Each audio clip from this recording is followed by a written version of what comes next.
অসমৰ মুখ্যমন্ত্ৰীয়ে মহোদয়ে গৰু কটা গৰু খোৱাক লৈ পিনি এটা বন্ধ তেওঁলোকে নিষেধাজ্ঞা কৰিছিলে। সেই সময়ত নামনি অসমৰ কিছুমান মিয়া মানুহে আহি ব্যৱসায়িক সূত্ৰে তেওঁলোকে কেনেকুৱা ধৰণৰ কি স্বাৰ্থত আহিছে ক'ব নোৱাৰোঁ।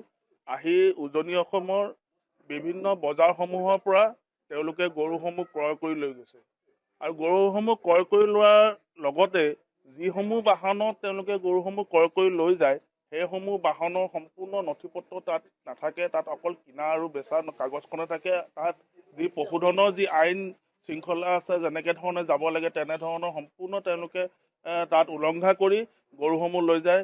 আৰু আজি যিহেতু এখন গৰু গাড়ী 15টাকৈ গৰু তাত এখন বলিৰ' পিকআপত নিয়া প্ৰত্যক্ষ হোৱাৰ লগে লগে আমি 5টা সংগঠন মিলি পিনি আমি শিৱসাগৰ সদৰ থানাত আমি অৱগত কৰিলোঁ আৰু অৱগত কৰাৰ পাছতে আমি তাত এজাহাৰো দাখিল কৰিছোঁ, যাতে এই যি গৰু নিছে, গৰু সৰবৰাহ হৈছে, সৰবৰাহৰ ওপৰত এটা উচিত তদন্ত হওক আৰু দোষী শাস্তি হওক বুলি আমি এজাহাৰখনত দিছোঁ। আৰু সৰ্বশেষত আমি এটাই কথা ক'ব বিচাৰোঁ অসমৰ মুখ্যমন্ত্ৰী ডাঙৰীয়াক, যে আপুনি যি ধৰণে গৰু কটাটো বন্ধ কৰিছে সেই একেই অনুপাতে গৰু সৰবৰাহ কৰাটো বন্ধ কৰক, কিয়নো আমাৰ সন্দেহ হৈছে ইয়াৰ পৰা গৰু নি পিনি তেওঁলোকে বাংলাদেশ, অৰুণাচল বিভিন্ন ঠাইত গৈ পিনি তেওঁলোকে বিক্ৰী কৰিছে। বিক্ৰী কৰাও আমাৰ সন্দেহ হৈছে। সেই হেতুকে ইয়াৰ ওপৰতো আপোনাৰ দৃষ্টি ৰাখিবৰ কাৰণে আৰু তীক্ষ্ণ দৃষ্টি ৰাখিবৰ কাৰণে আমি মুখ্যমন্ত্ৰী ডাঙৰীয়াক অনুৰোধ জনালোঁ।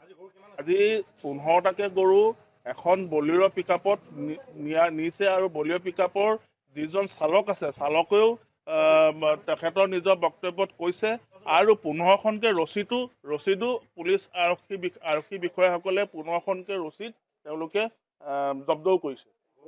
গৰু ইয়াত 15টাকৈ গৰু অতিপাত গৰম, যিটো গৰমত মানুহ থাকিব পৰা নাই, সেই গৰমত 15টাকৈ গৰু এখন বলিৰ' পিকআপত নিয়াৰ লগে লগে সেই গৰুসমূহ অচেতন হৈ গৈছে। 4টা-5টাকৈ গৰু তেওঁলোকে বাগৰি পৰিছে আৰু যিটো পিকআপ গাড়ীখনত আনিছে, যিটো স্পীডত গাড়ীখন আনিছে, গৰু বাহিৰলৈ ওলাই যোৱা অৱস্থা হৈ পৰিছে। আমি তেতিয়া প্ৰত্যক্ষ কৰিছোঁ গৰু তেওঁলোকে ৰাজমাই বজাৰৰ পৰা কাকজানলৈ নিছে বুলি আপোনাৰ গাড়ীৰ চালকজনে কৈছে, কিন্তু ৰচিদত লিখা আছে ৰূপহী এজন মানুহৰ, আব্দুল বুলি এজন মানুহৰ নামত ৰচিদখন আছে।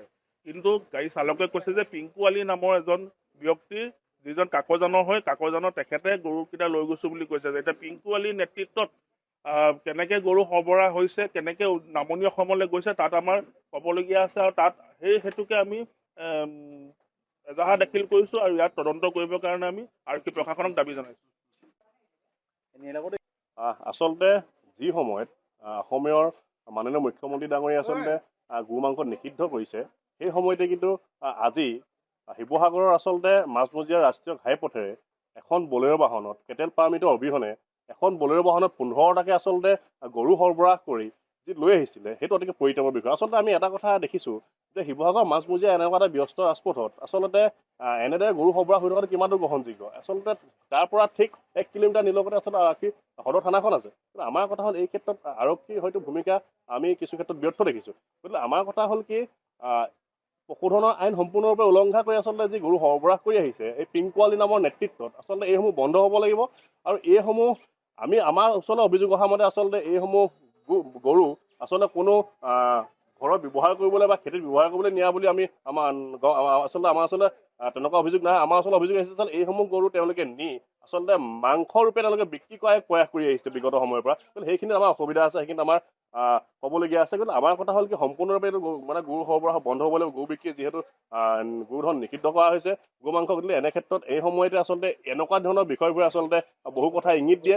আমাৰ আৰক্ষী প্ৰশাসনক কিছু কথা আমাৰ সন্দেহ চকু যায়। গতিকে আমাৰ কথা হ'ল কি, আজি যিখন আচলতে বাহন বলেৰ' পিকআপ ধৰি আচলতে আৰক্ষীয়ে এতিয়া থানালৈ লৈ আহিছে, আচলতে আমি এটাই আমাৰ স্পষ্ট দাবী, আমি 5টা সংগঠনৰ ফালৰ পৰা আমি এটা স্পষ্ট দাবী জনাইছোঁ যে এই গাড়ীখন যাতে আইনৰ কোনো সুৰুঙালৈ যাতে হাৰি যাব নোৱাৰিব। আৰু এই গাড়ীখনৰ লগত বা এই ব্যৱসায়ীৰ লগত যিসকল ব্যক্তি জড়িত হৈ আছে তেওঁলোকৰ ওপৰত উচিত বিচাৰ কৰি আচলতে তেওঁলোকৰ ওপৰত যথোপযুক্ত আচলতে শাস্তি প্ৰদান কৰিব লাগিব। অন্যথা কিন্তু আমি আহোম সেনাৰ লগতে আজি আমি 5টা সংগঠন আছোঁ, 5টা সংগঠনে কিন্তু গণতান্ত্ৰিকভাৱে আমি যিকোনো কাৰ্যসূচী হাতত ল'বলৈ বাধ্য হ'ম। আচলতে চাওক, যিটো সময়ত আচলতে চৰকাৰে যিটো মাংস নিষিদ্ধ কৰি ৰাখিছে সেই সময়তে আচলতে শিৱসাগৰৰ মাজমজিয়াৰ ঘাই পথেৰে এনেদৰে আচলতে গৰু সৰবৰাহ হোৱাটো আচলতে কেনেধৰণৰ এটা বিষয়, সেইটো মানে আমি বৰ্তমান সময়ত চিন্তনীয় বিষয় হৈ পৰিছে। আমাৰ কথা হ'ল কি, যিটো সময়ত আচলতে যিটো মাংস নিষিদ্ধ কৰি ৰাখিছে সেই সময়ত এখন গাড়ীত এখন সাধাৰণ বলেৰ পিকআপত আচলতে সম্পূৰ্ণ পশুধন আইন উলংঘা কৰি আচলতে এইখন বাহনতে 12টা 15টাকে গৰু আনিছে।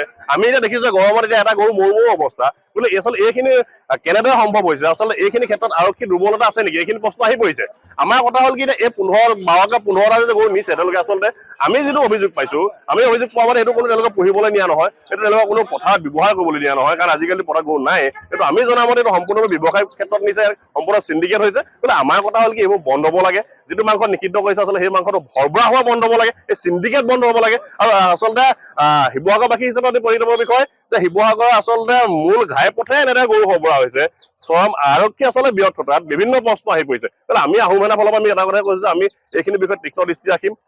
আৰু এটা কথা, এই ধৰণৰ সৰবৰাহসমূহ বন্ধ হ'ব লাগিব, এইটো স্পষ্ট কথা।